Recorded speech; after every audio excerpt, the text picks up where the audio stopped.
Hey guys, what's up? So today I'm gonna be showing you how you guys can quickly turn off your Bluetooth and Wi-Fi with just a simple widget. So as you can see here, if I turn on my Bluetooth and Wi-Fi and if I just turn this off, it shows this disconnecting until tomorrow, but this is very annoying as we all know. So we want a easy method where we don't have to go through settings and then do this. So what we're gonna do is just let's just turn this Bluetooth and Wi-Fi on, and I'm gonna go here, go to, first of all I'll just delete these from here, and okay, go to edit, then click on the plus button, then scroll down, come to shortcuts, then add this one, Wi-Fi, and add another one for Bluetooth, so shortcuts, and all right, add. Now click on done, swipe right, then again left.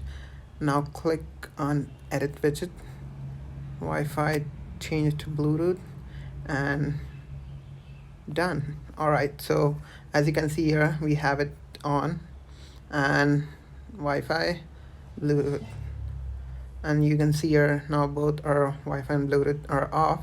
And please let me know if you guys want a separate video on how I get these widgets in this Wi-Fi and Bluetooth, with a comment down below if you don't already have these two widgets pre-installed on your phone. So yeah, that's it. Don't forget to leave a like and subscribe to the channel.